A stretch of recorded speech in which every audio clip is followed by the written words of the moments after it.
ඔබ දන්නවද ලංකාවේ තලෙයිමන්නාරමේ ඉඳලා කිලෝමීටර් 18ක් වැනි ඊටාම කෙටි දුරකින් මුහුද මැද අතහැර දැමූ මලගිය නගරයක් තියෙනවා කියලා.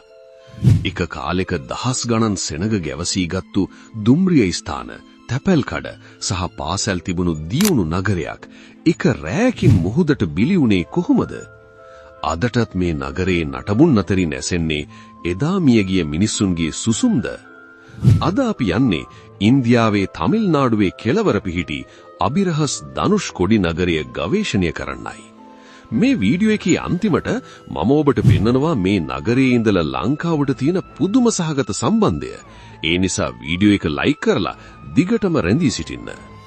1964 වර්ෂයට කලින් ධනුෂ්කොඩි කියන්නේ හරිම කාර්යබහුල නගරයක්.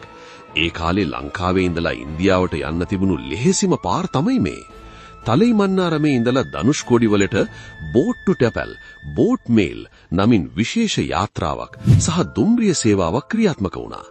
මිනිස්සුන්ට ලංකාවේ ඉඳලා ඉන්දියාවට යන්න ගත වුණේ ඊටාම සුළු වෙලාවක්. හෝටල්, පල්ලි, පන්සල් සහ රේගු කාර්යාල වලින් මේ නගරය පිරීලා තිබුණා. ඒත් මේ කිසිම කෙනෙක් දැනගෙන හිටියේ නැහැ ඔවුන්ගේ අවසානය ඊටාම ළඟයි කියලා.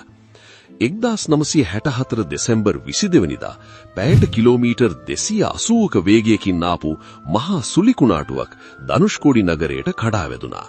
අඩි 20ක් විතර උස මහා මුහුදු රළ නගරය වසාගත්තා.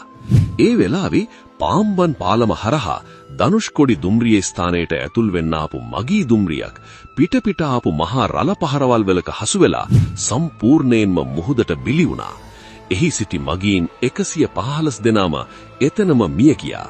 මුළු නගරයම සුන්බුන් ගොඩක් බවට පත්ුනේ පැය කිහිපයකින්. පසුදා උදෑසන වෙද්දී දහස් ගණනක් මිනිස්සුන් ජීවිතක්ෂයට පත් වෙලා තිබුණා. මේ විනාශයෙන් පස්සේ ඉන්දියානු රජය ධනුෂ්කොඩි නගරය ජීවත් වීමට නුසුදුසු මලගිය නගරයක් ලෙස ප්‍රකාශයට පත් කළා. අදටත් ඔබ එතනට ගියොත් දකින්න ලැබෙන්නේ හදවත කම්පා කරවන දර්ශන. ඉදා තිබුණු පල්ලියේ බිත්ති, දුම්රිය ස්ථානයේ නටබුන් සහ පාසැල් ගොඩනැගිලි අදටත් වැලියට වැළලෙමින් පවතිනවා. රෑ කාලයට මේ නගරයට ඇතුල් වීම තහනම්.